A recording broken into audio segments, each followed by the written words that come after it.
Hello guys, നമസ്കാരം. സന്തോഷ് വ്ളോഗ്സിൻ്റെ പുതിയ വീഡിയോയിലേക്ക് സ്വാഗതം.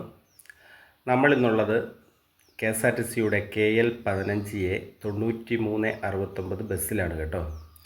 രാവിലെ വയനാട്ടിൽ നിന്നും കണ്ണൂരേക്കുള്ള യാത്രയിലാണ് ഞാൻ. അപ്പോൾ തലേ ദിവസത്തെ പകലത്തെ ചൂടിനെയെല്ലാം തണുപ്പിച്ചുകൊണ്ട് ശരിക്കും എന്താ പറയുക, മഞ്ഞിൻ്റെ കിരണങ്ങൾ KSRTCയിൽ ഇരിക്കുമ്പോൾ എൻ്റെ മുഖത്തേക്ക് അടിക്കുന്നുണ്ടായിരുന്നു കേട്ടോ. കഴിഞ്ഞ ദിവസം യാത്ര ചെയ്യുമ്പോൾ ഞാൻ സൂര്യകിരണങ്ങൾ അടിക്കുന്നതിനെക്കുറിച്ച് സംസാരിച്ച പോലെ മഞ്ഞിൻ്റെ കിരണങ്ങൾ എൻ്റെ മുഖത്തെ ഇങ്ങനെ പറ്റി പിടിച്ചിരിപ്പുണ്ടായിരുന്നു ഗൈസ്. അപ്പോൾ എൻ്റെ അടുത്തിരിക്കുന്ന ആൾക്കാർക്ക് ഈ ഷട്ടർ പൊന്തിച്ച് വെച്ച് യാത്ര ചെയ്യുന്നതിൽ ചെറിയ ഒരു നീരസം തോന്നിയെങ്കിലും എൻ്റെ ചെറിയ പുഞ്ചിരിയിൽ അവർക്ക് കാര്യം മനസ്സിലായി എന്ന് എനിക്കും മനസ്സിലായി. എന്തായാലും പിന്നീട് അവരൊന്നും പറഞ്ഞില്ല, അവരും ഒരു ചെറിയ ചിരി സമ്മാനിച്ചു. അപ്പോൾ തലേദിവസത്തെ വെയിലിലെല്ലാം കൊണ്ട് വരണ്ട് നിന്നിരുന്ന ചെടികളും തേയിലയും കാപ്പിയും കുരുമുളകും എന്ന് വേണ്ട നാനാജാതി സസ്യങ്ങളും നമ്മുടെ ഈ മഞ്ഞടിച്ചപ്പോഴുണ്ടല്ലോ എല്ലാത്തിനും ഒരു പ്രത്യേക ഉണർവ് വന്ന പോലെ ഉണ്ട് കേട്ടോ. ഇവിടെ വയനാട്ടിലുള്ള ചെടികളൊക്കെ ഉണ്ടല്ലോ, ചെടികളിൽ ഏത് സമയം പൂക്കളുണ്ടാവും.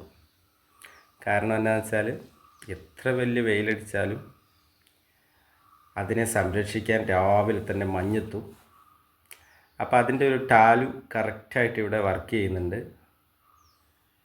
അപ്പോൾ ഈ കാലാവസ്ഥയിൽ ഇതിൻ്റെ ഒരു അനുഭവം എനിക്ക് രാവിലെ തൊട്ട് വൈകുന്നേരം വരെ ഇവിടെ വയനാട്ടിലേക്ക് കണ്ണൂർ ജോലി ചെയ്തിട്ട് വയനാട്ടിലേക്കുള്ള ബസ് യാത്ര എന്ന് പറഞ്ഞാൽ എനിക്ക് മാനസികമായിട്ട് ഒരുപാട് സന്തോഷം തരുന്ന ഒരു 28 കിലോമീറ്ററാണത്. 28 kilometre means Nedumpoyil to Wayanad ഞാൻ താമസിക്കുന്ന സ്ഥലം എന്ന് പറഞ്ഞാൽ വരയാൽ എന്ന് പറഞ്ഞ പ്രദേശമാണ് കേട്ടോ. അപ്പോൾ അതിൽ നിന്ന് കുറച്ചുള്ളിലേക്ക് പോയിട്ടാണ് എൻ്റെ വീട്. അപ്പോൾ തേയിലത്തോട്ടങ്ങളും സിൽവർ ഓക്കുകളും കാപ്പിത്തോട്ടങ്ങളും കുരുമുളക് തോട്ടങ്ങളും ചെറിയ കുളങ്ങളും ഒരുപാട് റിസോർട്ടുകളും എല്ലാം നിറഞ്ഞ ഒരു ഏരിയയാണ് എൻ്റേത്. പിന്നെ ഫാക്ടറി ഉണ്ട്, തേയില ഫാക്ടറി ഉണ്ട്. അപ്പോൾ തൊട്ടടുത്ത് തന്നെ നമ്മുടെ കോമാച്ചി പാർക്കുണ്ട്. അതൊക്കെയാണ് നമ്മുടെ ലോക്കൽ ഏരിയയിലുള്ള വയനാട്ടിൽ മാനന്തവാടിക്കടുത്തുള്ള പേരിയ എന്ന് പറഞ്ഞ സ്ഥലത്തിൻ്റെ പ്രത്യേകതകൾ. അപ്പോൾ രാവിലെ വെള്ളിയൂർക്കാവ് കഴിഞ്ഞിട്ട് ആൾക്കാർ തിരിച്ചെത്തിയിട്ടില്ല എന്ന് തോന്നുന്നു. മാനന്തവാടിയിൽ നിന്നും തലശ്ശേരിക്ക് പോകുന്ന ബസ്സിൽ ആൾ കുറവാണ് പൊതുവേ.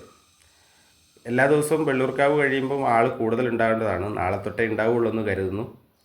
അപ്പോൾ ഇന്നാണ് നമ്മുടെ വെള്ളൂർക്കാവിൻ്റെ ലാസ്റ്റ് ദിവസം.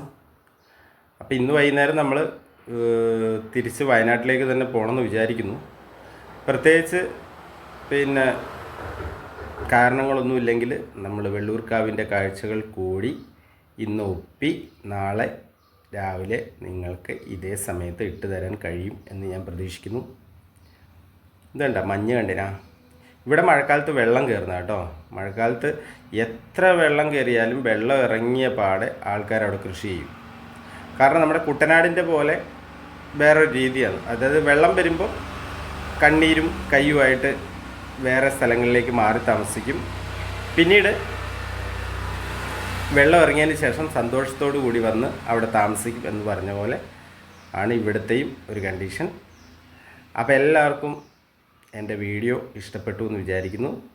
Okay, bye bye.